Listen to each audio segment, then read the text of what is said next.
Mana dengan janda? Sebagian ulama mazhab mengatakan seorang janda, maka dia tidak harus minta izin kepada wali atau keluarga terdekatnya, baik ayah, ibu dan sebagainya. Dia punya hak karena pernah menikah, dia punya hak di situ untuk bisa mengajukan pernikahan, sekalipun kemudian tidak harus izin dari keluarga terdekatnya. Tapi tetap pengetahuan dengan kerabatnya, wali dan sebagainya itu harus ada. Komunikasi, kebaikan-kebaikan dan sebagainya. Kenapa? Karena khitabun nikah, perintah pernikahan itu tujuan utama melahirkan sakinah. Quran surah ke-30 ayat 21. Wa min ayatihi an khalaqa lakum min anfusikum azwaja litaskunu ilaiha. Orang menikah itu supaya tenang, bukan supaya gelisah. Jadi kalau antum belum menikah aja sudah gelisah, ada yang salah dalam cara menikah antum. Bagaimana antum bisa menikah dengan tenang kalau cara menikahnya aja menimbulkan kegelisahan?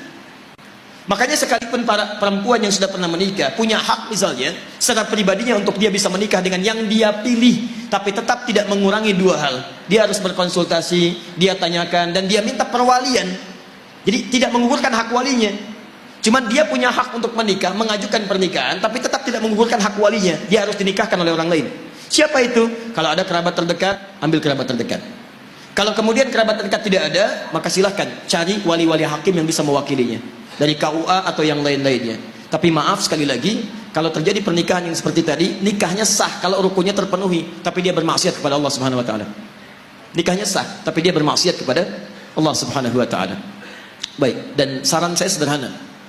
Datangi orang tuanya, datangi kerabatnya, ya, kemudian minta restunya, minta maafnya, dan mohonkan ampun kepada Allah Subhanahu wa taala dalam kebaikan.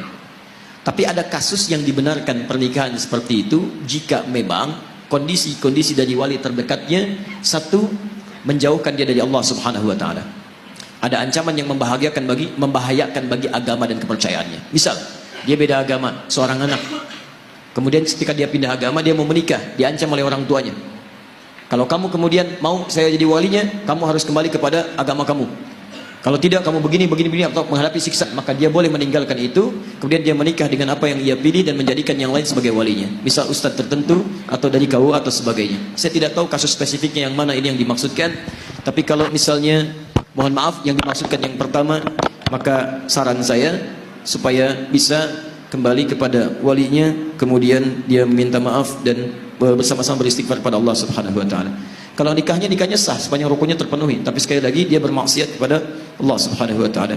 Dan ingat, di rumah tangga, hadis Al-Bukhari, buka di Al-Adabul Mufrad paling kanan sebelah bawah, ridha di rumah tangga jika orang tua masih ada, salah satunya ditentukan oleh ridhonya orang tua. Ridhallahi fi ridhal walidi wa sukhtullahi fi sukhtil walid. Allah taala alam bisawab.